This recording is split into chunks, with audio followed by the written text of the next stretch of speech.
ভাই দেখেন তো, দেখা যাচ্ছে? নোটপ্যাডটা দেখা যাচ্ছে? আচ্ছা।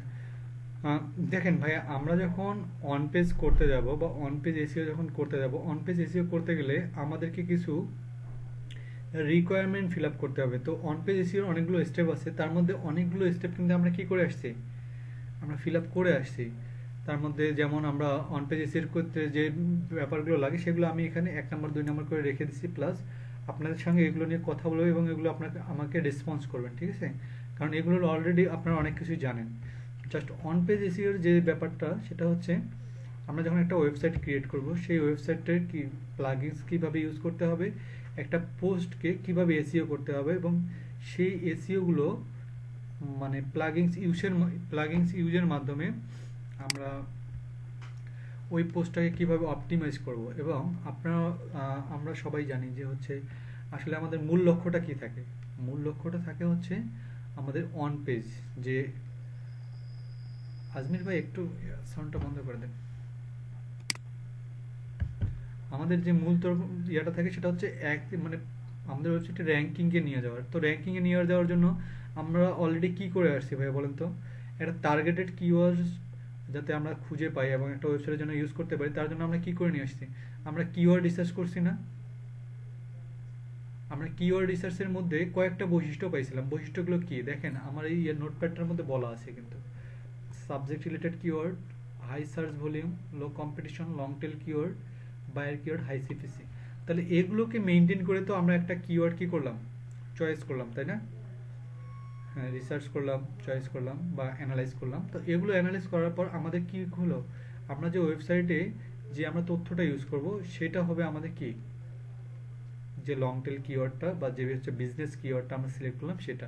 তারপরে আমরা যখন, আসলে আমি কিন্তু আপনাদেরকে হচ্ছে অন্যভাবে ক্লাসটা করাচ্ছি, আসলে আমাদের উচিত ছিল আগে ওই জায়গাটা দেখানো তারপরে এখানে, কিন্তু আমি চাচ্ছি যে যেহেতু আপনারা এগুলো সব জানেন, এগুলো আপনাদেরকে টাচ দিয়েছি, আমি এগুলো শেষ করে তারপরে মেইন পেজে যাব আর কি, বা একটা ওয়েবসাইটে কিভাবে কাজ করতে হয় সেখানে যাব। যার কারণে আমি এইভাবে কাজটা করতেছি, ঠিক আছে ভাইয়া? আচ্ছা, আজানটা দিচ্ছি, আমি 1 মিনিট 2 1 মিনিট পরে আপনাদের সঙ্গে কথা বলতেছি, ওকে? আচ্ছা ভাইয়া, যখন আমাদের যে এই কাজগুলো আমরা করার জন্য, যখন আমরা এই মোট কথা অন পেজ করার জন্য আমাদের যে কাজগুলো লাগবে, আমরা সম্পূর্ণটা কোনটাকে ফলো করব, এখানে আমাদের এই যে স্ক্রিনে যে প্রসিডিউরটা আছে, যে ব্যাপারগুলো আছে, আমরা সেগুলো ফলো করব, ঠিক আছে? আজমির ভাই শোনা যাচ্ছে? মঈন ভাই শোনা যাচ্ছে? আচ্ছা। আচ্ছা, তাহলে আমরা যখন কিওয়ার্ড নিলাম, কিওয়ার্ডের যখন আমাদের কাজ শেষ, তারপরে যেটা করতে হবে, আমাদের পোস্টটা কি করতে হবে, ওয়েবমাস্টার টুলস। ওয়েবমাস্টার টুলস বলতে আমরা যখন রোবোটিক্স ফাইল বলতে আমরা যখন একটা পোস্ট করব, যেমন আপনাদেরকে আমি ব্লগে সেটিংসের অপশনে আপনাদের ক্লাসটার মধ্যে উল্লেখ করা আছে যে সেটিংস অপশনে আমরা গিয়ে একটা রোবোটিক ফাইল অথবা টিএক্সটি ফাইল অথবা নট ফাউন্ড বা ব্লগটা সার্চ দিলে যে নট ফাউন্ড পোস্ট দেখা যায়, সেটিংসে গিয়ে কিন্তু আমি আপনাদেরকে একটা কন্টেন্ট কি করতে বলছিলাম, অ্যাড করতে বলছিলাম ভিডিও ক্লাসটার মধ্যে। আপনারা লক্ষ্য করলে দেখবেন যে হচ্ছে, তো এটার কাজ কি, এটার কাজ হচ্ছে আমরা অনেক সময় কি করি, অনেক ওয়েবসাইটে কি থাকে যে যদি যে লিঙ্কটা নেওয়া হয় সেই লিঙ্কের যদি কোনো একটু দাড়ি কমা বা কোনো একটু স্ল্যাশ অথবা কোনো একটা সংখ্যা যদি কি হয়ে যায়, মিস্টেক হয়ে যায়, তাহলে আমরা ওই লিঙ্কে যদি ক্লিক করি তাহলে ওই লিঙ্ক কি করে না, শো করে না। তো দেখা যায় অনেক সময় আমরা কি দেখি, লক্ষ্য করি যে পেজ নট ফাউন্ড নামে একটা অপশন চলে আসে, তাই না? এটার কারণটা হচ্ছে যে ওটার যে আমরা এসটিএমএলটা যে যে টেক্সট ফাইলটা, যেটা রোবোটিক্স যে ফাইলটা, সেটা আমাদের মানে অ্যাড করে না দেওয়ার কারণে এরকমের। তো আমরা যেহেতু কন্টেন্ট নিয়ে কাজ করবো বা ব্লগ সাইটের যেহেতু ওয়েবসাইটের যেহেতু কাজটাই হচ্ছে কন্টেন্ট রিলেটেড এবং সেটাকে অপটিমাইজ করা, তাহলে সেক্ষেত্রে আমাদের এটা লাগবে। তো যখন আমরা একটা ওয়েবসাইট যখন ক্রিয়েট করব, তখন আমাদের ওই অপশনগুলো আসবে, আমরা ওই জায়গাটা ফিল আপ করে দেবো। তো আমি একটু পরে আপনাদেরকে ওই জায়গায় নিয়ে যাচ্ছি। তো তারপর 3 নাম্বারটা আছে বাউন্স রেট। বাউন্স রেটটা আপনাদেরকে একটু বুঝিয়ে দেই। আচ্ছা, বাউন্স রেটটা হচ্ছে সেটাই, যেমন একটা জিনিস দেখেন, আপনি যখন একটা কোনো ওয়েবসাইটে যান, ওয়েবসাইটে গিয়ে যদি আপনি স্থিতিশীল না হন, স্থিতিশীল মানে কি, ওই ওয়েবসাইটে যদি আপনি মানে ওপেন করার পর ওখানে যদি আপনি গিয়ে বের হয়ে আসেন, মানে আপনি দেখতেছেন যে ওই ওয়েবসাইটটা খুব সুন্দর বা তথ্যগুলো আপনি পাবেন, কিন্তু দেখার পরে দেখতেছেন ওখানে তথ্য নাই, সাথে সাথে বের হয়ে আসলেন, বা আপনার পছন্দ হয় না ওয়েবসাইটটা, বা আপনার তথ্যটা নিতে ইচ্ছা করতেছে না, তখন এই যে আপনি যাচ্ছেন কিন্তু ওখানে কি করতেছেন না, স্টে করতেছেন না, এইটাকে বলা হয় বাউন্স রেট। আর বাউন্স রেট একটা ওয়েবসাইটের জন্য কখনোই ভালো নয়।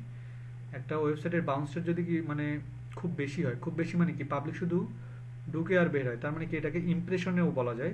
তো ইমপ্রেশনটা এখানে ওয়েবসাইটে খুব একটা ভালো কার্যকরী দিক বয়ে আনে না। তার জন্য যেটা করতে হয়, আপনাকে এমনভাবে কন্টেন্ট, এমনভাবে মার্কেটিং তৈরি করতে হবে যাতে পাবলিক এসে কি করে, আপনার ওয়েবসাইটটাতে কি করে, স্থিতিশীল হয়ে যায়। তার মানে কি, আপনি যেমন আপনার যদি কথার কথা একটা যদি উদাহরণ দিই, আপনার একটা ইউটিউব চ্যানেল আছে, সেখানে আপনি কোনো একটা মুভি কি করে দিয়েছেন, মুভি আপলোড করে দিচ্ছেন। এখন কথা হচ্ছে, হেডলাইনে আপনি যে মুভি দিয়েছেন, অথবা হেডলাইনের টাইটেলে আপনি যেরকম মুভির নাম দিয়েছেন, সালমান খান মুভি অথবা শাহরুখ খান নিউ মুভি, কিন্তু ওখানে দেখা গেছে যে অন্য একটা নায়কের মুভি আপনি দিয়ে রাখছেন। ইউটিউবে তো এখন এটা লক্ষ্য করা যায়, তাই না, যে দেখা যায় 2020 মুভি কিন্তু দিয়ে রাখছে 2016 সালের মুভি, এরকম দেখা যাচ্ছে না?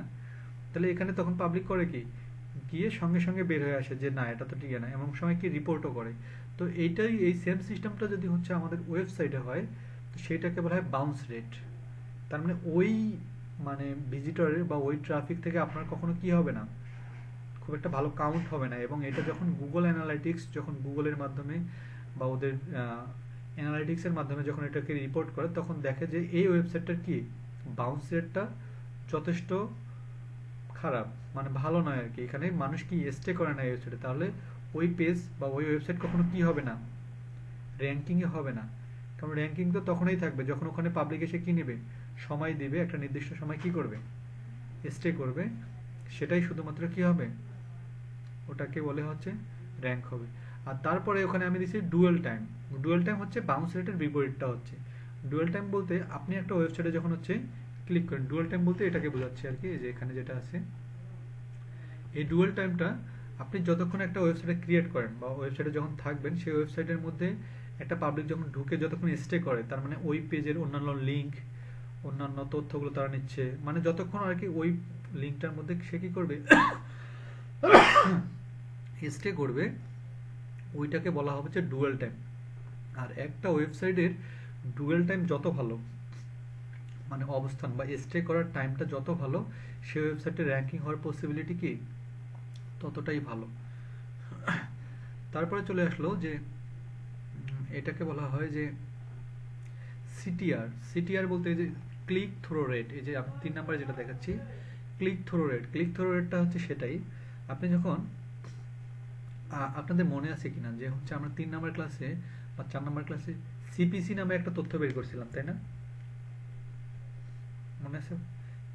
সিপিসির ফুল ফুল মিন, হ্যাঁ, কস্ট পার ক্লিক। ওই কস্ট পার ক্লিকটা হচ্ছে আপনার এই যে ক্লিক থ্রো রেট যেটা, এটা হচ্ছে ডিপেন্ড করবে আপনার কিসের উপর, মেটা ডেসক্রিপশনের সঙ্গে। মেটা ডেসক্রিপশনটা কি আমি একটু বলি। আমরা যখন ওয়েবসাইটে কোনো কিছু লিখে সার্চ দিই, সেই সার্চটা দেওয়ার পর আমাদের কি চলে আসে, ওয়েবসাইটের লিঙ্কটা চলে আসে, মেইন পেজটা, প্লাস নিচে ছোট্ট 2-3 লাইনের একটা লেখা চলে আসে না, মানে ওই পেজটা সম্পর্কে। আমি কিন্তু আপনাদেরকে একটু পরে দেখাবো যে কোনটা মেটা ইয়া। তো সেটাকে কি বলা হবে, সেটাকে বলা হবে আপনার ওটাকে বলা হবে মেটা ডিসক্রিপশন। আর মেটা ডিসক্রিপশনের উপরে নির্ভর করে একটা মানুষ আপনার ওয়েবসাইটটাতে কেন ঢুকবে, কারণ মেটা ডিসক্রিপশনটা কি করে, আপনাকে অ্যাট্রাকটিভ করে, সেই অ্যাট্রাকটিভের উপরে কিন্তু মানুষ ওখানে কি করে, ক্লিক করতেছে। তারপরে চলে আসলো আমাদের টাইটেল, 4 নম্বরে টাইটেল। টাইটেলটা অপটিমাইজ করা খুবই জরুরি। এখন আপনাদেরকে যখন আমি কন্টেন্ট রাইটিং শিখেছিলাম, একটা জিনিস মনে রাখছে কিনা আপনাদের, আমি যখন গ্লোবাল ওয়ার্মিং নামে কন্টেন্ট রাইটিংটা শিখেছিলাম, আপনাদের মনে আছে গ্লোবাল ওয়ার্মিং ছোট্ট একটা কিওয়ার্ড না, এটা হচ্ছে আমাদের কোন কিওয়ার্ডের মধ্যে পড়ে, শর্ট টেল কিওয়ার্ড না লং টেল কিওয়ার্ডের মধ্যে পড়ে, বলতে পারবেন? শর্ট টেল, অবশ্যই শর্ট টেল, কারণ হচ্ছে আমরা শর্ট টেল কিওয়ার্ডের মধ্যে আমরা কি বলছিলাম, যে 3 ওয়ার্ডের নিচে যেটা, সেটা হচ্ছে শর্ট টেল, আর যেটা এর বেশি সেটা হচ্ছে লং টেল। তো স্বাভাবিকভাবেই আমাদের যে ওয়েবসাইটে যে আমরা লং টেলগুলো, যে কন্টেন্টগুলো রেডি করব, সেগুলোর আমাদের টাইটেলগুলো কি হবে, অবশ্যই লং টেল টাইটেল হবে। কারণ হচ্ছে তাহলে আমিও যেখানে যদি দিই গ্লোবাল ওয়ার্মিং ইফেক্ট অথবা ইম্পর্টেন্স অফ গ্লোবাল ওয়ার্মিং, এইগুলো হবে আমাদের একটা ওয়েবসাইট অথবা অন পেজ এসির জন্য একটা ইম্পর্টেন্ট বা একটা অ্যাপ্রোপ্রিয়েট টাইটেল। আর এই টাইটেল অপটিমাইজটা আমরা সবসময় কি করব, HTML মাধ্যমে করব। HTML বলতে আমরা তো HTML এর হচ্ছে ওই ছোট ছোট আমরা কাজগুলো জানি, তাই না? যেমন আমি কিন্তু এখানে আপনাদের করে রেখে দিছি, এই যে এখানে, ঠিক আছে। এই যে এর মাঝখানে যদি আপনি এই যে এখানে হচ্ছে ওপেন টাইটেল, এখানে হচ্ছে ক্লোজ HTML, তাহলে আপনি যদি এখানে যদি ইউজ করেন যে নেমটা, সেই নেমটা কি হবে, হেডিং আকারে সবসময় কি করবে, বড় বা হেডিং আকারে একটা ওয়েবসাইটে শো করবে, ঠিক আছে ভাই। আর HTML এর কাজটা কি বলেন তো? HTML এর কাজ হচ্ছে আপনি যে ফরম্যাটটা লিখবেন এবং ওয়েবসাইটে যেটাকে সাবমিট করবেন সেটা যেন কি হয়, চেঞ্জ না হয়, ফরম্যাটটা যেন চেঞ্জ না হয়, যার কারণে কিন্তু HTML-টা ইউজ করা হয়। তারপর হচ্ছে 5 নম্বরে আসে meta tag optimisation. Meta tag optimisation কোনগুলো বলেন তো? মেটা ট্যাগ অপটিমাইজেশন কোনগুলো ভাইয়া মনে আছে বলেন তো একটু? সার্চ ট্যাগ যেগুলো, রিলেটেড কিওয়ার্ড যেগুলো, মনে আছে? তাহলে একটা ওয়েবসাইটে যখন আমরা কোনো পোস্ট করব বা কন্টেন্ট করব, মোট কথা একটা জিনিস আপনাদেরকে দেখেন, আমি অন পেজের কথাটা এই জন্য বললাম যে আমরা যে কন্টেন্ট রাইটিং থেকে শুরু করে ব্লগ রাইটিং এ যে কাজগুলো করলাম, তার অধিকাংশ কাজটাই আমাদের কোথায় চলে আসবে, অন পেজ এসইওর ব্যাপারে চলে আসবে। সেটাই কিন্তু আমি আপনাদেরকে বুঝিয়ে দিচ্ছি। কিন্তু আপনাদের মনে আছে কিনা, আমরা যেদিন হচ্ছে কন্টেন্ট রাইটিং যেদিন করলাম, এই যেটা, ঠিক আছে, আমরা যেদিন কন্টেন্ট রাইটিং করলাম সেদিন কিন্তু আমরা এটাকে ফলো করছিলাম, তাই না? 8 নম্বর টপিকটাকে, তাই না? তো আজকে আমরা ফলো করতেছি কোনগুলোকে, সবগুলোকে। তারপরে এখানে চলে আসলো ডিসক্রিপশন মেটা। ডিসক্রিপশন মেটা বলতে আমি যখন ওই যে আপনাদেরকে একটু পরে নিয়ে যাব, ওখানে আপনাদের একটা জিনিস দেখবো যে যে কন্টেন্টটা লিখবো বা যে ডিসক্রিপশনের ঘরটা চলে আসবে, সেটাই আমাদের কত হতে হবে, মিনিমাম 160 থেকে 300 ক্যারেক্টারের মধ্যে। আর আমরা মেটা ডিসক্রিপশন যেটা যেটা মেটা ডিসক্রিপশন হিসেবে ইউজ করবো, সেখানে মিনিমাম আমাদের কম করে হলো 60 ক্যারেক্টার। 60 ক্যারেক্টার মানে আমরা তো বুঝি, তাই না? মানে 60টা লেটারের মধ্যেই কাজটা করতে হবে। হ্যাঁ, তো এর মধ্যে কাজটা কমপ্লিট করতে হবে। তারপর 6 নম্বরে আসলো যে হচ্ছে আমরা যে অল্টার ট্যাগ অপটিমাইজেশন, আমরা যে পিকচারগুলো ইউজ করবো সেই পিকচারগুলো কি হতে হবে ভাইয়া, অপটিমাইজ করা হতে হবে এবং কপিরাইট হওয়া যাবে না। যার কারণে আমরা কি করব, পিকচারটাকে কি করে নেব, অপটিমাইজ করে নেব। আপনাদেরকে পিকচার অপটিমাইজের জন্য কি বলছিলাম মনে আছে? আমরা পিকচারে যাব, পিকচারের প্রপার্টিসে যাব, প্রপার্টিসে গিয়ে আপনাদের যে নামগুলো ইউজ করা আছে অথবা টাইটেল নেম, সেই অনুযায়ী আমরা একটা টাইটেল নেমটা ওখানে দিয়ে দেবো। এবং দ্বিতীয়তে যেটা করব, পিকচারটা আমরা কোথায় থেকে করব, ক্যানভা থেকে এডিট করে আমরা পিকচারটা কি করব, ইউনিক করার চেষ্টা করব। তারপর সেই পিকচারটা আমরা কি করব, আমরা কন্টেন্টে ইউজ করব। এখানে একটা জিনিস আপনাদেরকে মনে রাখতে হবে, আমরা যখন কোনো প্রোডাক্টে অথবা কোনো ওয়েবসাইটের অন পেজে কাজ করব, সেখানে পেজটাকে অপটিমাইজ হওয়ার জন্য বা আমাদের অন পেজটাকে ঠিকঠাক হওয়ার জন্য আমাদের কি করতে হবে, ওখানে কিছু জিনিস ইউজ করতে হবে। যেমন এখানে আপনি পিকচার ইউজ করবেন একই কন্টেন্টে, কিন্তু ভালো করে বুঝে যান, একই কন্টেন্টে আপনার পিকচার ইউজ করবেন, ছোট ভিডিও ইউজ করবেন, মিমি ইউজ করতে পারেন এবং বিভিন্ন ভিডিও লিঙ্ক ইউজ করতে পারেন। তাহলে কি হবে, একটা কন্টেন্টের মধ্যেই সব কিছুই তারা পেয়ে যাচ্ছে। আর এখন আপনারা যতদূর জানেন যে অনলাইন মার্কেটিং এর মূল থিমটা এখন কি বলেন তো, সুন্দর একটা পোস্টার অথবা পিকচার অথবা কি ভিডিওটা মূল থিম না? মানুষ কিন্তু এখন কন্টেন্ট কম পড়ে, এখন সবথেকে কি দেখে, ভিডিও এবং হচ্ছে পিকচারগুলো। হ্যাঁ, তো যার কারণেই কিন্তু বন্ধু বান্ধব কি করে, শুধু বলে যে হচ্ছে মানে আমাকে ভিডিও লিঙ্ক দে, আমাকে ভিডিও লিঙ্ক দে, কিন্তু কেউ কিন্তু বলে না যে আমাকে কন্টেন্ট একটা দাও। এটা কিন্তু কেউ কিন্তু বলে না। যার কারণে আপনাকে মার্কেটিং এর সময় সবকিছুই করতে হবে। আপনি যখন একটা কন্টেন্ট লিখবেন, কন্টেন্টের মধ্যে কি করবেন, একটা ভিডিও, একটা ইমেজ, দুই তিনটা ইমেজ, একটা ভিডিও, একটা লিঙ্ক, আরো মিমিট থাকলে বা ফানি কোনো কিছু থাকলে সেগুলো অ্যাড করে দিবেন। এখন আপনাদের মনে আছে কিনা, আমরা তো যখন আপনাদের কন্টেন্ট রাইটিং অ্যাড করা শিখেছিলাম বা ব্লগ সাইট লেখা শিখেছিলাম, তখন আমরা শুধু কি দেখছিলাম, শুধু আপনাদেরকে ইমেজ অ্যাড করে দেখাইছিলাম, তাই না? কিন্তু ওখানে কিন্তু ভিডিও অ্যাড করার অপশন আছে, তাই না? ঠিক ওয়েবসাইটের ক্ষেত্রেও আপনার ভিডিও অ্যাড করার অপশন চলে আসবে, আপনারা ওখানে গিয়ে অ্যাড করে দেবেন। তারপরে আসলো heading tag optimisation. Heading tag optimisation কোনগুলো ভাইয়া, আমরা যেমন গ্লোবাল ওয়ার্মিং নিয়ে যেদিন লিখলাম, আমরা কি লিখছিলাম, ইন্ট্রোডাকশন, তারপরে ইম্পর্টেন্স, তারপর কজেস, এগুলো লিখছিলাম না? এইগুলোকে বলা হবে হচ্ছে আমাদের হেডিং ট্যাগ। তো এই হেডিং ট্যাগগুলোকে কি করতে হবে, এই হেডিং ট্যাগগুলোকে আমার মানে কোডিং এর মাধ্যমে বা HTML এর মাধ্যমে কি করতে হবে, হেডিং 1, হেডিং 2, হেডিং 3, যতগুলো আমাদের এরকম টাইটেল থাকবে মানে হেডিং ট্যাগ থাকবে, সবগুলোকে কি করতে হবে, এই জায়গার মধ্যে ফিল আপ করে আমাদেরকে আমরা এটা পোস্টের সময় ইউজ করব, হেডিং 1, হেডিং 2।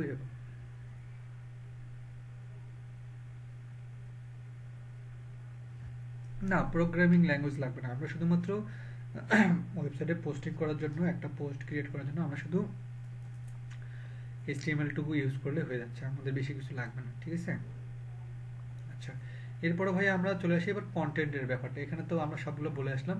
এই কন্টেন্টের ব্যাপার তো আপনাদের অনেকের মনে আছে, তাই না? যে আমরা যখন একটা ওয়েবসাইট করব, একটা যখন এই যে কিওয়ার্ড ইন ইউআরএল মনে রাখতে হবে। আমি কিন্তু একটু পরে আপনাদেরকে এগুলো সব দেখাবো, আগে বলে নিচ্ছি। তো কিওয়ার্ড ইন ইউআরএল সেটাকে বলে যে আপনি যে গ্লোবাল ওয়ার্মিংটা লিখতেছেন বা যে কন্টেন্টটা লিখতেছেন, সেইটার সাথেই যেন কি হয়, আপনার যে কিওয়ার্ডটা বা আপনার যে ইউআরএলটা আছে, আপনার যে ডোমেন হোস্টিং, ডোমেন নেমের যে ইউআরএলটা, সেইটার সঙ্গে স্লাইড আকারে যেন কিটাও থাকে, আপনার মেইন কিওয়ার্ডটাও থাকে। তাহলে যেমনি হোক মানুষ সার্চ দিলে এটা খুঁজে পাওয়া যাবে। এগুলো আমি আপনাদেরকে একটু পরে দেখাচ্ছি। তারপরে এখানে বলতেছি কি, কিওয়ার্ড ডেনসিটি, এটা তো আপনাদের মনে আছে, তাই না? বলেন তো কিওয়ার্ড ডেনসিটি কি, মনুল ভাই?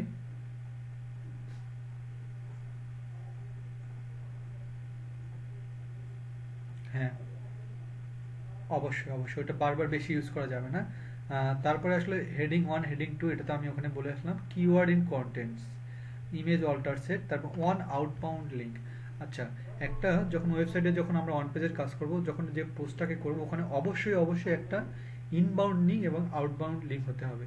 এবার আজমির ভাই আমাকে বলেন যে হচ্ছে আউটবাউন্ড লিঙ্ক কোনটাকে বুঝাইছি আমি, বা আপনার ক্লাস তো করে আসছেন, আউটবাউন্ড লিঙ্ক নিয়ে যদি কেউ কাজ করতে বলে তাহলে সেটা কোন টাইপের লিঙ্ক হবে?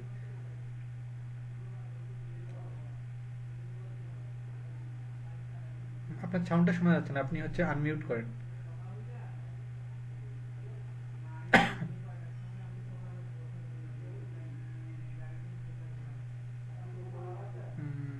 হ্যাঁ, একটু কাছাকাছি আছে, কিন্তু ব্যাপারটা থাকবে এরকম যে আউটবাউন্ড লিঙ্ক হচ্ছে, আমি আপনাদেরকে যখন ইনবাউন্ড আউটবাউন্ড বুঝাইছিলাম, ইনবাউন্ড বলতে বুঝাইছিলাম যখন মানুষ আপনার এখানে লিঙ্ক করবে সেটা হবে ইনবাউন্ড, আর আপনি যখন অন্য একটা ওয়েবসাইটের সঙ্গে লিঙ্ক করবেন সেটা হবে আউটবাউন্ড। তাহলে আপনি যখন একটা পোস্ট করবেন বা একটা ওয়েবসাইটে অন পেজের কাজ করবেন, তাহলে প্রথমে যে পোস্টটা করবেন মিনিমাম ওখানে কি থাকতে হবে, একটা আউটবাউন্ড লিঙ্ক থাকতেই হবে। তার মানে আপনি আর যে পোস্টটা করবেন সেই পোস্টটার সঙ্গে আরেকটা ওয়েবসাইটের, ওই রিলেটেড ওয়েবসাইটের একটা কি করে দিতে হবে, লিঙ্ক শেয়ার করে দিতে হবে। আর ইনবাউন্ড লিঙ্ক হবে সেটাই যেটা আপনার এখানে কেউ লিঙ্ক করবে। তার মানে আপনি যে ওয়েবসাইটের সঙ্গে আউটবাউন্ড লিঙ্ক করবেন তাকে বলেই কিন্তু আপনি আপনার এখানে একটা ইনবাউন্ড লিঙ্কও ক্লিক করে নিতে পারেন, তাই না? তাহলে আমাদের শর্তগুলো, না প্রবলেম হবে না, কিন্তু হচ্ছে স্বাভাবিকভাবে লিঙ্ক করতে গেলেই আপনার ওয়েবসাইটে যখন কেউ লিঙ্ক করবে আপনার ওখানে কিন্তু একটা নোটিফিকেশন যাবে যে আপনি এটার অনুমতি দিচ্ছেন কি দিচ্ছেন না, পারমিশনের যে ব্যাপারটা আছে। তো এটা মেনটেন করেই করতে হবে, তাহলে সবার জন্য সুবিধা। আচ্ছা, তারপরে চলে আসলে রিডিং লেভেল। আপনি যে ওয়েবসাইটে আপনার যে পোস্টটা করবেন বা যে কন্টেন্টটা করবেন বা যে তথ্যগুলো দিচ্ছেন সেগুলো যেন মানুষ বুঝতে পারে। এখন এমন লেখা লিখছেন যে আপনি হাই লেভেলের ইংলিশ ইউজ করে ফেলছেন, পাবলিক বুঝতে পারতেছে না, তাহলে সেই কন্টেন্টে কখনো ভিজিটর থাকবে না এবং সেই ওয়েবসাইটে কখনো কি আসবে না, ভালো ট্রাফিকও আশা করা যায় না। তাহলে আমি আপনাদেরকে এগুলো দেখালাম এবং আমি এখন আপনাদেরকে সরাসরি ওয়েবসাইটের মধ্যে যাব। ওয়েবসাইট বলতে আমাদের একটা রেডি করার ক্লাস ছিল, সেই রেডি করার ক্লাসটাকে আমি আপনাদেরকে ভালো করে সম্প্রসারণ করে বুঝাই দিচ্ছি। আর হ্যাঁ, আচ্ছা, না গুগল ওয়েবমাস্টার টুলসের কখনো ক্লাস হবে না, এটা যখন আপনি ওয়েবসাইট নিয়ে যখন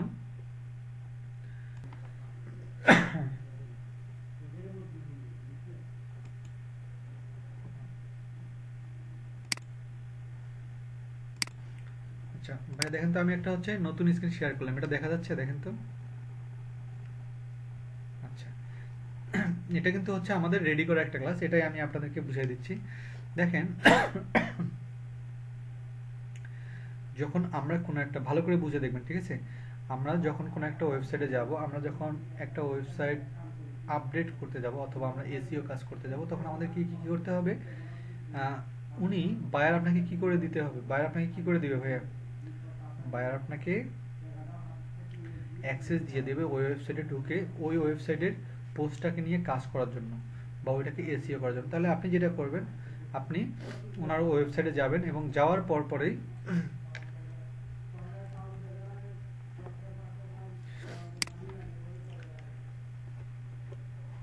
দেখা যাচ্ছে। আচ্ছা, এখানে গিয়ে আপনি অ্যাড নিউয়ে, এখানে অ্যাড নিউয়ে গিয়ে আপনি কি করবেন, আপনি যে পোস্টটা যেটা করবেন সেই পোস্টটাকে কি পোস্ট করে দিবেন। ঠিক আছে, আমি গ্লোবাল ওয়ার্মিং, এই কন্টেন্টটা তো আপনাদের জানা আছে তাই না? এই কন্টেন্টটা তো আপনারা এখানে গিয়ে যেটা করবেন, আপনারা এখানে গিয়ে আপনি যে টাইটেলটা সেটা দিয়ে দেবেন। টাইটেল দিয়ে দেওয়ার পর, আচ্ছা এখানে ছোট্ট একটা জিনিস দেখাই। আপনি যখন ভাই এখানে পোস্ট যখন করলেন, এই যে এখানে যে পোস্টের ব্যাপারটা চলে আসলো গ্লোবাল ওয়ার্মিং, এখানে আপনি পোস্টের অপশনে পোস্টে গিয়ে পোস্টটা করে ফেললেন। আজমির ভাই, মইনুল ভাই ভালো করে বুঝবেন, না বুঝলে প্রশ্ন করবেন। হ্যাঁ, আপনারা কিন্তু এই কাজটা কিন্তু কখনোই কি করতে পারবেন না, বাসায় প্র্যাকটিস করতে পারবেন না, কারণ যতদিন না একটা ওয়েবসাইট হয়ে গেছে অথবা বাইরের যতদিন আপনাকে কাজ দিচ্ছে, যার কারণে আপনাকে এটা ভালো করে বুঝে নিতে হবে। এটা কিন্তু যারা আজকে ক্লাস করে নাই অনেকে প্রশ্ন করবে যে ভাইয়া এটা কেমনে করব, কি করব। তো আমি কিন্তু ওই জন্য বলে দিচ্ছি, এই কাজটা আপনি কখনো আপাতত যতদিন পর্যন্ত আপনার ওয়েবসাইট হয় নাই ততদিন আপনি কি করতে পারবেন না, প্র্যাকটিসের কোনো হচ্ছে মানে সুযোগ নাই। যার কারণে আপনি এখানে সবকিছু বুঝে নিলেই পরবর্তীতে ইজিলি এই ভিডিওটা বা এই অপশনটুকু দেখেই বাকি কাজগুলো করতে পারেন। এই অপশন প্লাস হচ্ছে আমাদের কি, এই অপশনটুকু প্লাস আমাদের যে আপনাদেরকে ওই যে শীটটা দেবো, ওই শীটটা কোথায় দেবো জানেন, গ্রুপের মধ্যে দিয়ে দেবো ওই স্টেপগুলো আর কি, অথবা যে ভিডিওটা দেবো সেই ভিডিওর ডিসক্রিপশনে আমি এটাও উল্লেখ করে দেবো। ঠিক আছে ভাইয়া? আচ্ছা, হ্যাঁ হ্যাঁ হ্যাঁ, যে ডিসক্রিপশনটা। তাহলে ভাই আমরা যেটা করবো, আমরা পোস্টটা এখানে করার পর পরেই আমাদের এই যে ছোট্ট করে এই জায়গার মধ্যে দেখেন আমাদের কি লেখা আছে, পোস্ট এক্সট্রা অথবা ইওস্ট এসইও। এই ইওস্ট এসইওটা কি, এই ইওস্ট এসইওটাই হচ্ছে আমাদের মূল থিম বা মূল একবারে ইম্পর্টেন্ট কাজটা হচ্ছে এই ইওস্ট এসইও। এই ইওস্ট এসইওটাই কিন্তু হচ্ছে আমাদের প্লাগিংস। এই প্লাগিংসটাকে ইউজ করে আমরা কি করব, আমাদের যে ওয়েবসাইটটাকে আছে বা যে পোস্টটা আছে সেই পোস্টটাকে আমরা কি করব, অপটিমাইজ করব। তো আমি ওই আপনাদেরকে এখন যে ওই নোটপ্যাডটার মধ্যে যে যে বৈশিষ্ট্যগুলো বললাম সেই বৈশিষ্ট্যগুলো আমরা এখানে কি করব, ফিল আপ করে দেব। এবং একটা জিনিস আমরা মনে রাখবো, যে আমরা যখন অন পেজের কাজগুলো করব, অন পেজের কাজের মধ্যে সবচেয়ে বেশি দরকার যেটা, সেটা হচ্ছে প্লাগিংস ইউজ করা। আর প্লাগিংসগুলোকে বলা হয়, প্লাগিংস বলতে কি বুঝি আমরা, প্লাগিংস হচ্ছে সেগুলোই যেগুলো হচ্ছে একটা ওয়েবসাইটের হাত। তার মানে একটা ওয়েবসাইটে যত বেশি প্লাগিংস থাকবে তত ওয়েবসাইটের কি হবে, ভ্যালু তত বাড়বে। যেমন আপনি যখন যদি কোনোদিন একটা ওয়েবসাইট কিনে থাকেন অথবা যদি কোনো ওয়েবসাইট ওপেন করে থাকেন, ফ্রি একটা ওয়েবসাইট যেটা আপনি প্রথম খুলছেন, সেই ওয়েবসাইটের মধ্যে দেখবেন যে প্রথম অবস্থায় কিচ্ছু থাকে না, থিম থাকে না, থিমটা আপনাকে সেট করে নিতে হবে। তারপর ওখানে search bar, menu bar, about, home page, অন্যান্য যে মেনুগুলো থাকবে সবগুলো কি করতে হবে, এগুলো অ্যাড করে নিতে হয়। এবং এগুলো কিভাবে অ্যাড করে নেবেন, এগুলো যেভাবে অ্যাড করে নেবেন, ভালো যে প্লাগইনটা হচ্ছে সেটা হচ্ছে ইয়োস্ট এসইও, যেটা আমরা এটা। তাহলে যখন আমি এখানে পোস্টটা করে দেব, পোস্টটা করে দেওয়ার পর আমি এখানে আমি কি করব, আমি হচ্ছে যখন ওই পোস্টার যখন আমি এই অপশনে এই জায়গার মধ্যে যখন ক্লিক করব তখন আমাদের অনেকগুলো অপশন চলে আসবে। তো আমরা এই অপশনগুলোর মধ্যে একটা জিনিস দেখব, যে আমরা এখানে যে পোস্টগুলো করলাম, আমাদের এখানে এই যে আমরা পোস্টের মধ্যে গিয়ে যে পোস্টটা আছে সবগুলো পোস্টটাকে আমরা কি করব, পূর্ণাঙ্গ আকারে পিকচার, তারপর হচ্ছে আলাদা আলাদা কি করে দিব, ভিডিও থাকলে ভিডিও, আপনাদেরকে যেগুলো বললাম আর কি, ভিডিও, পিকচার এবং হ্যাঁ,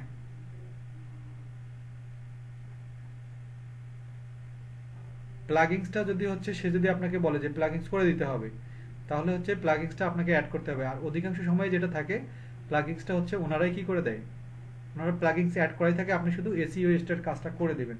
আর একটা কথা বলি, অন পেজ কাজটা যতটা ইজি, আমি এখানে যতটা ইজি দেখাচ্ছি, আসলে অন পেজের হচ্ছে এসইও সম্পর্কে ভালো জানতে হবে, কিভাবে প্লাগিংসগুলো অ্যাড করতে হয় সেটা ভালো করে জানতে হবে, এবং প্লাগিংসের কাজগুলো কি, এবং প্রত্যেকটা প্লাগিংসের জন্য আপনাকে ওই ওয়েবসাইটের মালিককে কি করে হয়, একটা করে পেমেন্ট করে করে প্লাগিংস অ্যাড করতে হয়। তাহলে যে ওয়েবসাইটের যত প্লাগিংস ভালো, সেই ওয়েবসাইটের র্যাঙ্কিং বা ওটার কাজ করার পসিবিলিটি কি তত বেটার। ঠিক আছে আজমির ভাই? আপনারা পাইতে হবে না, এটা যার ওয়েবসাইট উনি হচ্ছে প্লাগইনসগুলো অ্যাড করবে। আর এজন্যই বলা হয় যে অন পেজ এসইও করতে গেলে মিনিমাম কেউ যদি পার্সোনালি একটা ওয়েবসাইট নিয়ে অন পেজ এসইও করতে যায়, তাহলে মিনিমাম তাকে সব কিছু ছোটোখাটো হিসাব, প্লাগইনস থেকে শুরু করে ওয়েবসাইটের থিম, ডোমেন হোস্টিং থেকে শুরু করে সব কিছু মিলে একজন মানে বিগিনার যিনি ওয়েবসাইট নিয়ে কাজ করতে চাচ্ছে তাকেও মোটামুটি আপনার 500 থেকে 700 ডলার অথবা ইউরো খরচ করতে হয়, যেটা বাংলাদেশি টাকায় মোটামুটি 50 থেকে 60 হাজার ডলার।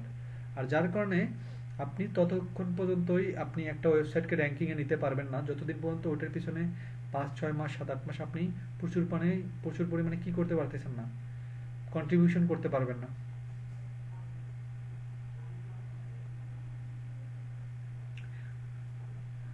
হ্যাঁ, না আপনি এখানে ওয়ান পেজ এসিওতে যেটা করবেন সেটা হচ্ছে এই যে আমি যে পোস্টটা করতেছি আপনাদেরকে যেটা দেখাইছি, এই পোস্টটাকে বা একটা পোস্টকে কিভাবে এসিও করতে হবে ওয়ান পেজে, সেগুলো আপনি করবেন। আর মূলত যে বাকি কাজগুলো আপনার ওগুলো যদি উনি আপনাকে দেয় তাহলে আপনাকে একদম হাই লেভেলের এসিও এক্সপার্ট হতে হবে। না হলে আপনি বলবেন যে আপনার প্লাগিনসগুলো অ্যাড করে দেন, বাকি কাজগুলো কে করে দেবেন, পোস্টের যে ব্যাপারগুলো এগুলো আপনি করে দেবেন।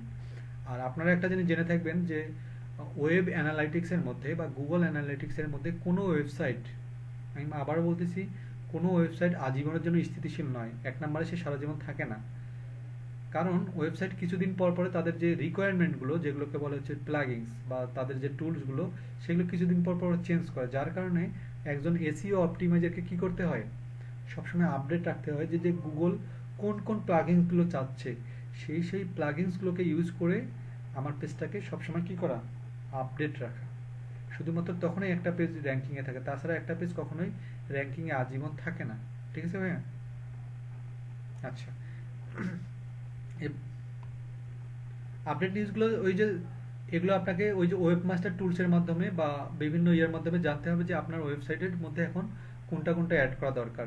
এই জন্য আপনাকে মোটামুটি মিনিমাম হলেও আপনাকে ওয়েব ডেভেলপমেন্টের ব্যাপারগুলো একটু ধারণা থাকতে হবে, যেটা আপনি ওয়েব নিয়ে একটু ঘাটাঘাটি করবেন আর কি। তো যার জন্য আমি আমার পক্ষ থেকে আমি পার্সোনালি যেটা বলি, তাহলে আমরা এখানে যখন যাব,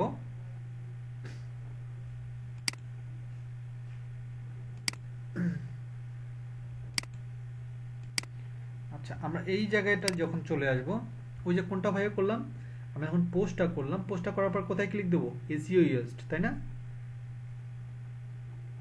হ্যাঁ হ্যাঁ, বলেন না ভাইয়া।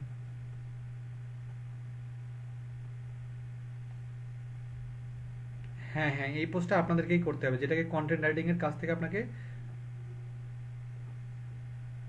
হ্যাঁ, একবারে কিওয়ার্ড রিসার্চ থেকে যত বাকি কাজ সবগুলো আপনাকে রেডি করতে হবে। এবং এই জায়গাতে গিয়ে এসইও এর মাধ্যমে এই যে এখানে যে রিকোয়ারমেন্টগুলো বলছে না, এই যে এখানে যেগুলো রেড চিহ্ন দেওয়া আছে, তার মানে কি এই রিকোয়ারমেন্ট কোনগুলো ভাইয়া বলেন তো? ওই যে আমি এখন যে নোটপ্যাডে যে রিকোয়ারমেন্টগুলো বললাম, সেই রিকোয়ারমেন্টগুলোই কিন্তু এগুলো, একটু লক্ষ্য করলেই বুঝতে পারবেন, তাই না? তার মানে হ্যাঁ, ওই ওই রিকোয়ারমেন্টগুলোই কিন্তু, কিন্তু এখানে রেড চিহ্ন কেন দেওয়া আছে, কারণ আপনার এই জায়গাগুলো কি আছে, আপনার যে রিকোয়ারমেন্টগুলো ফিল আপ করা দরকার, সেই রিকোয়ারমেন্টগুলো পোস্টারটার জন্য কি হয় নাই, ফিল আপ হয় নাই। তাহলে আপনাকে একটা একটা করে কি করবেন, রিকোয়ারমেন্ট ফিল আপ করবেন, আর একটা একটা করে এই জায়গায় কি থাকবে ভাইয়া, একটা একটা করে গ্রিন চলে আসবে। তার মানে আপনি ততক্ষণ পর্যন্ত এই পোস্টটা এসইও হবে না যতক্ষণ পর্যন্ত আপনি কি করবেন, এই রিকোয়ারমেন্টগুলো ফিল আপ না করতেছেন। ভাইয়া এই ব্যাপারটা ক্লিয়ার কিনা একটু ভালো করে বুঝে যান। এই জায়গাটা ক্লিয়ার হলে আর কিচ্ছু লাগবে না, এটাই আমাদের লাস্ট কাজ আর কি। ভাই বোঝা যাচ্ছে? আচ্ছা আবার বলতেছি, আচ্ছা একটা জিনিস লক্ষ্য করেন আপনাদের গত ক্লাসে যখন আমরা কন্টেন্ট রাইটিং নিয়ে যখন আমরা প্লেগারিজম চেকারে যাচ্ছিলাম, মনে আছে ওই জায়গাটা? ওই জায়গাটা গিয়ে আমরা যখন চেক দিলাম, তাহলে যখন লাইনটা আমাদের কপি আসলো তখন আমাদের কি দেখালো, রেড চিহ্ন দেখাইলো না? তখন আমরা কি করলাম, ওই লাইনটাতে গিয়ে ওই জায়গার যে ঘাটতিটা আমরা কি করলাম, সিনোনিম অথবা একটা অন্য ওয়ার্ড ইউজ করে কি করলাম, ইউনিক করে দিলাম। যখন ইউনিক করে দিলাম, ওটা কোথায় চলে আসলো, সবুজের ঘরে চলে আসছিল না?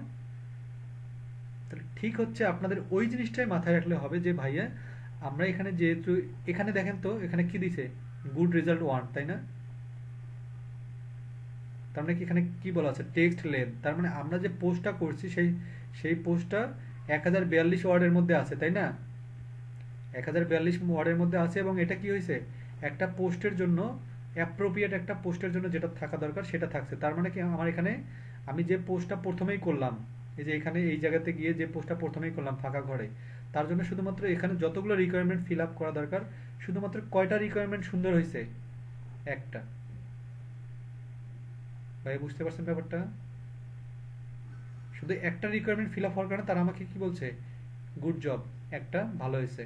তার মানে এখন এই যে এখানে যেগুলো আছে, যে এখানে প্রবলেম কয়টা, 4টা প্রবলেম, এখানে ইমপ্রুভমেন্ট কয়টা, ইমপ্রুভমেন্ট দরকার, ওই পোস্টের মধ্যে 2টা ইমপ্রুভমেন্ট দরকার। তাহলে যতক্ষণ পর্যন্ত ওই পোস্টে গিয়ে আমরা এই জায়গাটা ঠিক করে দেই নাই, এই যে এই জায়গাগুলো ঠিক করে দেবো না ততক্ষণ পর্যন্ত আমার এগুলো কি থাকবে, এখানে রেডেই থাকবে। আর যখন আমার এগুলো সব ঠিক হয়ে যাবে, সবগুলো এগুলো কোথায় চলে আসবে, গ্রিনে চলে আসবে।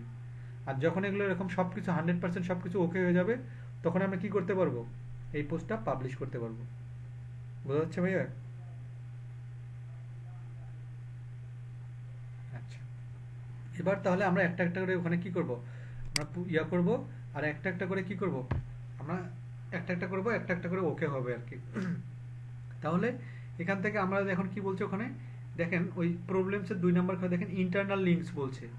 তাহলে আমরা যে পোস্টটাই করি না কেন সেটা কি থাকতে হবে, অবশ্যই একটা একটা লিঙ্ক থাকতে হবে, যে এই যে এই পোস্টে গিয়ে আবার আমরা কি করব, যে জায়গাগুলো যেগুলো প্রবলেম করতে বলছে বা যেগুলো ঠিক করতে বলছে আমাকে কি করতে হবে, ওগুলো ওকে করে দিতে হবে। ঠিক আছে, আমরা একটা ইন্টারনাল লিঙ্ক তৈরি করব। তারপর যখন এগুলো তৈরি করব দেখবেন যে আমরা একটা একটা করে যে ফোকাস কিওয়ার্ড, এই জায়গাটার মধ্যে ফোকাস কিওয়ার্ডের মধ্যে আমাকে কি দিতে হবে, একটা ফোক হ্যাঁ একটা ফোকাস কিওয়ার্ড দিতে হবে, মানে যেটা আমার পোস্টটাকে কি করবে, ইয়ে করে দেবে। এই যে দেখেন যখন আমি ফোকাস কিওয়ার্ড দিলাম, দেখেন আমার গুড রেজাল্ট আরো অনেকগুলো চলে আসলো না, কারণ হচ্ছে এভাবেই করতে হবে। তাহলে এভাবে যখন আমি ফুল কাজটা যখন কমপ্লিট করব, আমাকে যে এখানে কি বলছে, মেক আউটবাউন্ড লিঙ্ক করতে হবে, এসইও টাইটেল দিতে হবে, এই কাজগুলো যখনই আমাদের করতে হবে, তখনই আমরা একটা একটা করে মানে রিকোয়ারমেন্ট ফিল আপ করবো, আর একটা একটা করে কি আসবে ভাইয়া, গুড রেজাল্ট চলে আসবে, আর ওখানকার ব্যাড রেজাল্টগুলো কি হয়ে যাবে, কমে যাবে। ভাইয়া ব্যাপারগুলো বুঝতে পারছি আমরা? আচ্ছা, যখন আমাদের এভাবে হয়ে যাবে, শুধুমাত্র তখনই আমরা কি করতে পারবো, আমরা একটা ওয়েবসাইট নিয়ে এই যে এখানে যে রিকোয়ারমেন্টগুলো আছে, আমি কিন্তু এই রিকোয়ারমেন্টগুলো দেখাচ্ছি, এই রিকোয়ারমেন্টগুলো আপনাকে মেনটেন করে করে কি করতে হবে, ওই টাইটেলগুলো অপটিমাইজ করতে হবে, মানে যে যে জায়গায় যে যে ঘাটতিগুলো আছে সেগুলো ফিল আপ করতে হবে। আর এখানে একটা সুবিধা হচ্ছে, আপনি যে জায়গাটা মনে করেন ঘাটতি রয়ে গেল, সেই জায়গাটা যতক্ষণ পর্যন্ত ফিল আপ হয় নাই ততক্ষণ পর্যন্ত কি দেখাবে, ওই জায়গাটায় রেডের ঘরটা দেখাবে, তাই না ভাইয়া? যে আমরা যে প্রথমে যে ওয়েবসাইটটাতে সার্চ দেবো, তাহলে এখানে যাওয়ার পর কি থাকবে, এই যে আমি এখানে লিখে কিন্তু সার্চ দিচ্ছি যে এসইও টাইটেল লেন্থ 2019, মানে এসইও তে অপটিমাইজ টাইটেল হিসেবে যে ওয়েবসাইটটা আমরা সার্চ দিই তার নিচে ছোট্ট একটা ডিসক্রিপশন থাকে না, এইটাকে বলা হয় মেটা ডিসক্রিপশন। তার মানে এটা কত ক্যারেক্টারের মধ্যে হবে, এখানে কিন্তু বলা আছে কত ক্যারেক্টার, 50 থেকে 60 ক্যারেক্টারের মধ্যে হবে। আচ্ছা, মইনুল ভাই, আজমির ভাই, তারপর শাহাদ হোসেন ভাই, আপনারা বলেন তো বুঝতেছেন, ব্যাপারগুলো বোঝা যাচ্ছে? না বুঝলে ভাই প্রশ্ন করবেন। কারণ কি, এই জিনিসটা যদি আপনি না বোঝেন, যেহেতু আপনি এটা কোনোদিনই প্র্যাকটিস করতে, কোনোদিন বলতে যতদিন কাজ পান নাই আর যতদিন আপনার নিজস্ব ওয়েবসাইট হয় নাই, অন্য ক্লাসগুলো তো সব বাসায় প্র্যাকটিস করতে পারেন, কিন্তু এখানে তো প্র্যাকটিস করার কোনো ওয়ে নাই। তাহলে না ভাই, ব্লগ পোস্ট দেওয়া হবে না, শুধুমাত্র এটা ওয়েবসাইটের জন্য, ঠিক আছে? তাহলে আমরা এটা হচ্ছে আমাদের তাহলে কি ভাইয়া, এটা আমাদের এটা আমাদের হচ্ছে মেটা ট্যাগ। তাহলে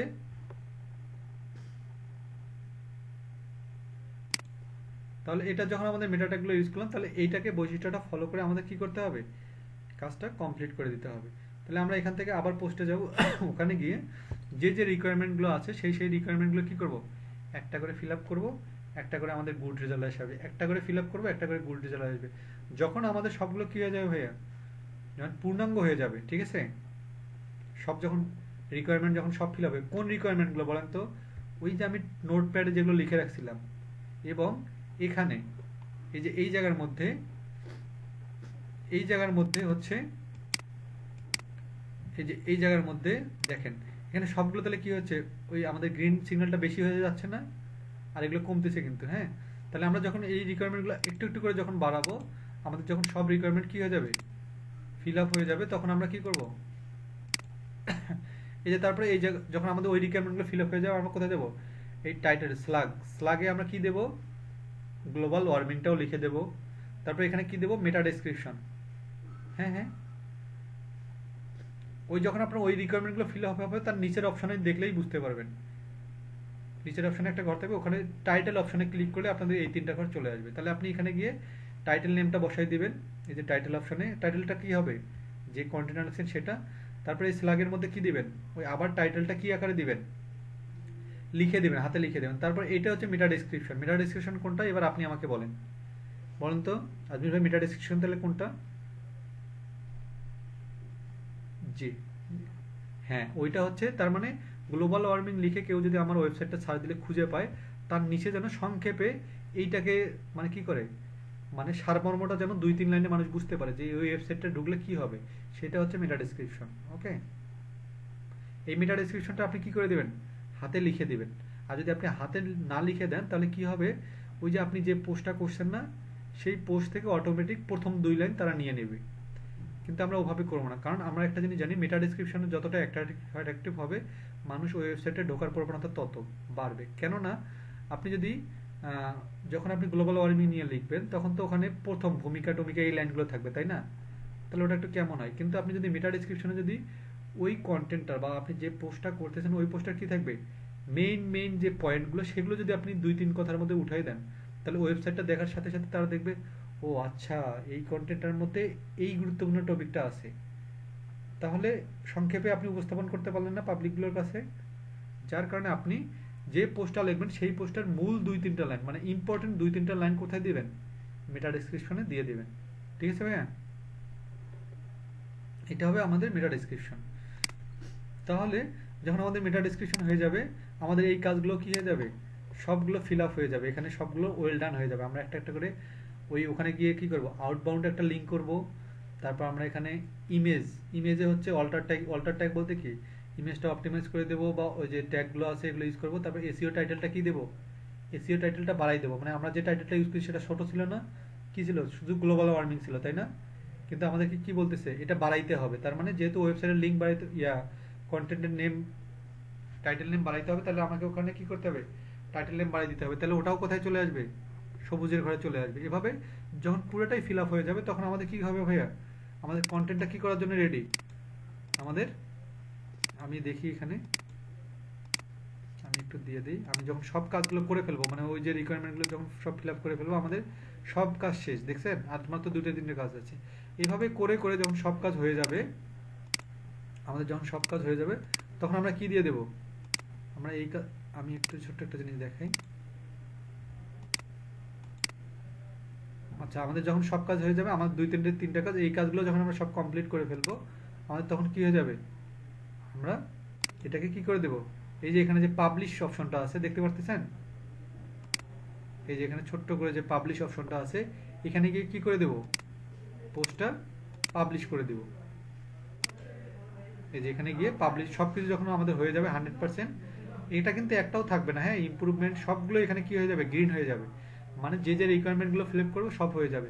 তারপর এখানে গিয়ে আমি কি দিয়ে দেবো ভাইয়া, পাবলিশ অপশনে পাবলিশ দিয়ে দেবো। তো যখন আমাদের পাবলিশ হয়ে যাবে, আমি একটু একটু ভাইয়া, আমি একটু ওয়েবসাইটে যাবো এবার, একটু ওয়েট। হ্যাঁ, একটু বুঝিয়ে দিচ্ছি ভাই, ওয়েট।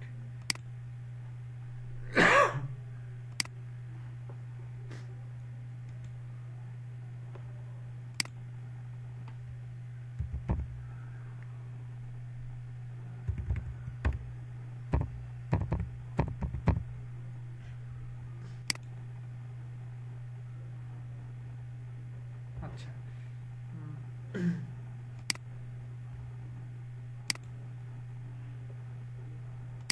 আচ্ছা দেখেন তো ভাই, স্ক্রিনটা দেখা যাচ্ছে?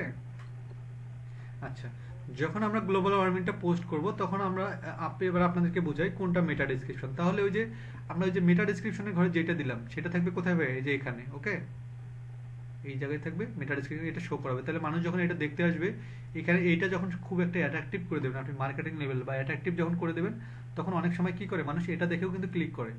এবং আমরা যখন ওই যে ফ্রি এসইও টুলসগুলো ইউজ করি, যখন মনে আছে আপনাদের, তখন আমরা কি করি, এই জায়গাতে গিয়ে কিন্তু দেখি, ঠিক আছে। আর এখানে যাওয়ার পর এই যে এইটাকে বলা হয় হচ্ছে আপনার ইউআরএল, মানে কি বলে, মেটা ইউআরএল অথবা আপনার কাস্টম ইউআরএল। তাহলে এই যে এই ইউআরএলটাকে এটা বলা হয় কি, এই যে এটা হচ্ছে ওয়েবসাইট, আর এটা হচ্ছে কি, এই যে আমাদের যে কন্টেন্ট নেমটা সেটা যেন ইউজ করা যায়, ঠিক আছে। এটাকে আমরা কোথায় করব, ওই যে আমরা ওখানে যে কন্টেন্ট ডিসক্রিপশনের অপশনটা, কন্টেন্টের মধ্যে যে পাশাপাশি যে ইউআরএলটা অপশন চলে আসবে, ওখানে আমরা দিয়ে দেব। তো দিয়ে দেওয়ার পরে আমাদেরকে এইগুলো যখন হয়ে যাবে, বা এই জিনিসগুলো যখন ফিল আপ হয়ে যাবে, তখন ওখানে কি দেখাবে ভাইয়া, 100% যখন দেখাবে তখন আমরা কি দেব, পোস্ট করে দেব। ঠিক আছে আজমির ভাই? আচ্ছা, যখন আমরা এটা পোস্ট করে দেব, আচ্ছা একটু আচ্ছা, আমরা যখন এগুলো ক্লিক করে দেব, ক্লিক করে দেওয়ার পর আমাদের কি হয়ে যাবে, আমাদের যখন পোস্টটা হয়ে গেল তখন এটা আমাদের আপনার কাছ থেকে সে অন পেজ এসইওর কাজ করে নেওয়ার পর আপনার কাছ থেকে অফ পেজ এসইওর কাজও করে নেবে, যাতে করে কি হয়, ভিজিটর নিয়ে আসা যায়। টার্গেট কিন্তু শুধু তাদের একটা থাকে না, অন পেজ অফ পেজ দুটোই তারা করে নেয়, ঠিক আছে? যার কারণে আপনাকে এখানে বুঝতে হবে আপনাকে কোন ধরনের কাজ করে নিচ্ছে এবং আপনাকে কিভাবে করে দিতে হবে। আপনাকে সব নলেজগুলোই থাকতে হবে আর কি। সে যেভাবে যেভাবে চাবে, আপনি যদি পারেন তার রিকোয়ারমেন্টের সঙ্গে মিলে যায় তাহলে কাজ করবেন, না হলে করবেন না। ব্যাপারটা এরকম কিন্তু, ঠিক আছে? আপনি ভাবলেন যে আপনার এইটা করলেই কাজ শেষ, আপনাকে আরো জবাব দিতে করবে কিনা, আসলে ওটা কোনো ব্যাপার না, ওটা কোনো বিষয় না। সে যেভাবে বলবে আপনার সাথে যদি রিকোয়ারমেন্ট হয়ে যায় তাহলে কাজ করবেন, না হলে কাজ করবেন না। ওকে।